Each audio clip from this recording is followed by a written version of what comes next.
With us today is our special friend, the all-new Honda CR-V. But this particular one is the RS and HEV, which basically is their full hybrid system.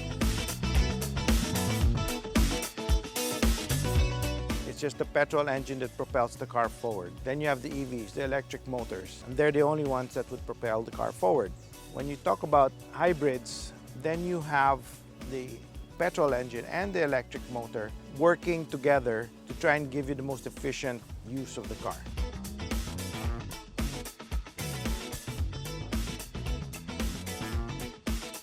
So there's really many ways of doing a hybrid, right?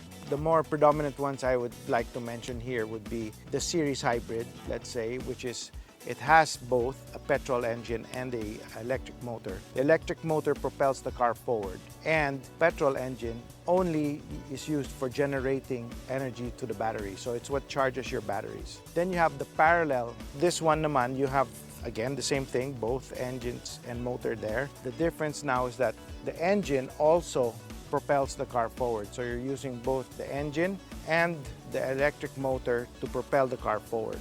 So that's, I would say, the two basic types of hybrids that we have.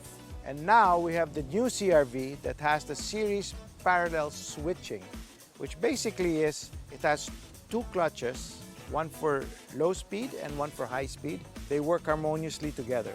And I must say, you cannot detect it when it's switching from one to the other. Actually, you can't even detect switching the electric to the gas at any stage of the drive, except for the sound. You can hear the engine running and that's it.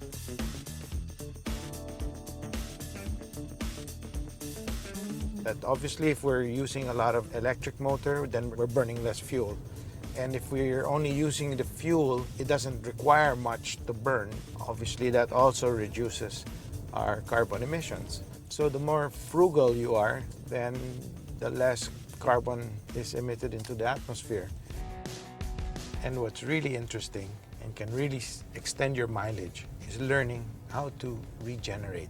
There's several ways of doing it here. We have paddles and we have the gear stick here.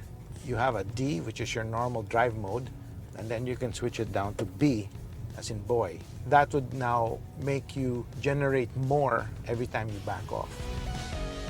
You can actually do a lot of driving without touching your brake pedal, because every time you back off, right, since it's regenerating, the weight, the friction it causes is like a brake in itself. Of course, it's not as strong as your brake pedal, but it does a lot. And most of the braking you do, you'll notice when you start playing with it, fits inside there. You can reduce maybe 80% of your braking sometimes just on that. So it accounts for quite a lot.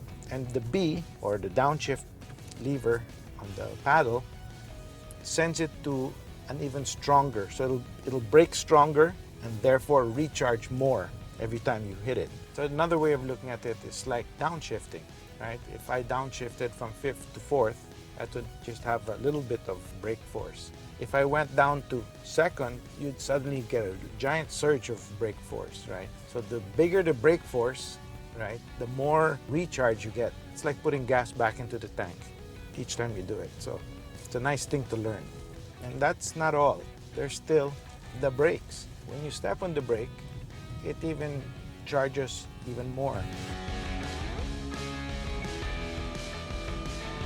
Obviously, the Honda Sensing. It's a really good system. Reads the car in front, keeps you in lane. It does a whole lot of things. Underneath all that tech still lies the good old VTEC Turbo in this particular case. Since that's been around since then, these engines are extremely reliable. They're built really well, and they've built them that way for a long time. And all that development, again, talking about efficiency, has just gotten better and better and better through the years as they've gone through this. After driving it, obviously it was comfortable. I appreciated a lot the fact that during its transitions between gas and electric motor functions, right, it was literally seamless. I really appreciated also doing the paddle shifters so that I didn't have to reach down. I could always keep my hands on the wheel, and you can do the upshift, downshift, or regeneration system. Interiors were good. Actually, the touch and feel was really good. I love the knobs. It didn't feel plasticky or anything. It's really nice inside there. It was a nice premium feeling, no?